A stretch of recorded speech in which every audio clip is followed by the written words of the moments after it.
একটু খেয়াল রাখতে হবে যে আমরা যখন সংস্কারের কথা বলছি, খালি ভবিষ্যতের সংস্কারের কথা না ভেবে আমাদের সামনে যা হচ্ছে সেটা নিয়েও কিন্তু সচেতন হয়ে মুখ খোলা দরকার।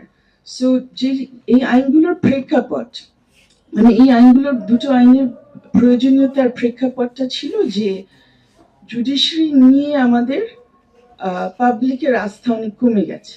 আমরা সবাই মনে করছি যে জুডিশিয়ারিকে আসলেই সরকারের হাতিয়ার হিসেবে ব্যবহার করা হয়েছে। এবং এই কথাগুলো আপনার এই ত্রয়োদশ সংশোধনী রায়টা যদি পড়েন সেখানে দেখবেন যে এগুলোর প্রতিফলন পাবেন, খুব স্পষ্টভাবে বলা হয়েছে। এবং অতীতে আমাদের এই গত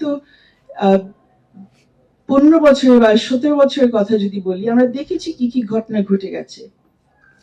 সেই জাস্টিস এস.কে সিনহাকে কিভাবে জোর করে বাংলাদেশ থেকে বিদায় করা হলো, কিন্তু পরবর্তীতে দেখেন এত বছর পার হয়ে গেছে, সেটা নিয়ে আমরা আমাদের এই নাগরিক সমাজ থেকে সেরকম কোনো দাবি দেওয়া কখনো উঠায়নি যে এটার একটা সুরাহা হোক, আমরা জানি, আমরা যেন জানতে পারি কেন, কাদের ভূমিকা এখানে ছিল না কিভাবে বিদায় করা। এরপরে জুলাই গণঅভ্যুত্থান পরবর্তী সময়ে আমরা দেখলাম আমাদের সুপ্রিম কোর্টে অবস্থান নিলেন আমাদের ছাত্ররা আর অনেকে, সেই অবস্থানের মুখে প্রায় আমাদের পুরো অ্যাপেলেট ডিভিশন তখন পদত্যাগ করলেন।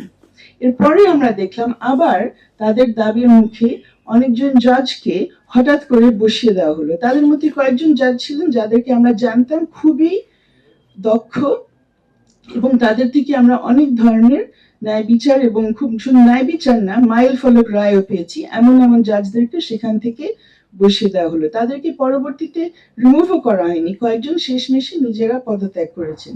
জাস্টিস সিনহাও খেয়াল করবেন পদত্যাগ করেছেন।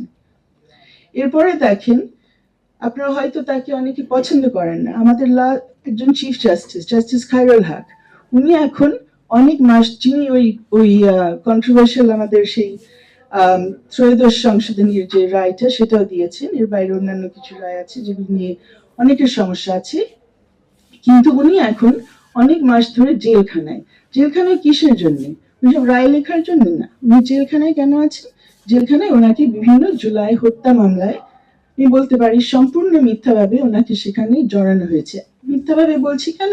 কারণ এতগুলো মাস পার হয়ে গেছে, কিন্তু এখন অবধি কোনো চার্জশিট নাই যেখানে বলা হচ্ছে যে জাস্টিস খায়রুল হক ওখানে দাঁড়িয়ে গুলি চালিয়েছেন অথবা গুলির নির্দেশনা দিয়েছেন।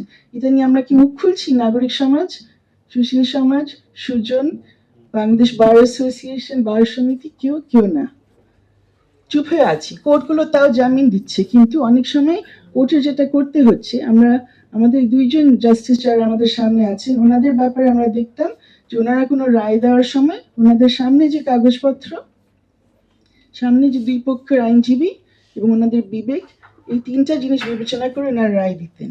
কিন্তু এখন এবং অতীতে যেটা আমরা দেখেছি, বিভিন্ন সময় বিচারপতিদের সেটা করা সম্ভব হয় না, তাদের পিছনে তাকাতে হয়